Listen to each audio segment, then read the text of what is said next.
अस्सलामुअलैकुम दोस्तों। सिंध जी बहितरीन ऐं खूबसूरत टिकटॉकर व्लॉगर ऐं मॉडल ऐं गुलकारा दुआ मेमण केरु ऐं किथां जी आहे? दुआ मेमण के सिंध में एतिरी शोहरत छो ऐं कीअं मिली? तफ़सीली ॻाल्हि ॿोल शुरू करण खां पहिरियां जेकॾहिं तव्हां असांजे यूट्यूब चैनल ते नवां आया आहियो त महिरबानी करे असांजे यूट्यूब चैनल खे सब्सक्राइब करे घंटी जे बटन ते क्लिक करे ऐं नोटिफिकेशन ऑल करे छॾींदा। सब्सक्राइब करण सां अव्हां जो को बैलेंस कोन वेंदो, पर असांजी काफ़ी हौसला अफ़ज़ाई थींदी ऐं तव्हांखे बि वधीक वीडियोज़ ॾिसण वटां मिलंदा। हलूं था पंहिंजे मेन टॉपिक तरफ। तो सिंध जी बहितरीन ऐं खूबसूरत ऐं दिलकश अदाउनि ऐं खूबसूरती सबब हज़ारे दिलुनि ते राज कंदड़ गुलकारा दुआ मेमण।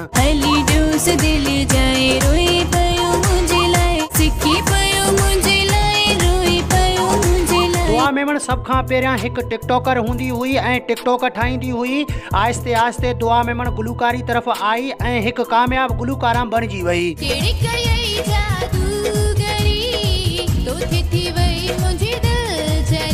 दुआ मेमण गुज़रियल 5 सालन खां वठी शोबिज़ इंडस्ट्री में आहे। दुआ मेमण निघत नाज़ खां मुतासिर थी फनकारी तरफ़ आई। दुआ मेमण जे फैमिली में कंहिं बि फ़र्द जो शोबिज़ इंडस्ट्री सां को ताल्लुक़ नाहे। दुआ मेमण जे वेझे ज़राइनि मूजिब दुआ मेमण मुमताज़ मौलई जा बिस्तरा भी गरम करे चुकी आहे। वधीक सभु कुझु तव्हां जे साम्हूं आहे। दुआ मेमण हिकु अख़बार खे इंटरव्यू ॾींदे ॿुधायई त इश्क वॾो उस्ताद आहे जंहिं मूंखे ज़िंदगीअ जो सबक़ सेखारियो आहे। वधीक इन तरह जा वीडियोज़ ॾिसण जे लाइ असांजे यूट्यूब चैनल खे सब्सक्राइब करे घंटी जे बटन ते क्लिक करे ऐं नोटिफिकेशन ऑल करे छॾींदा।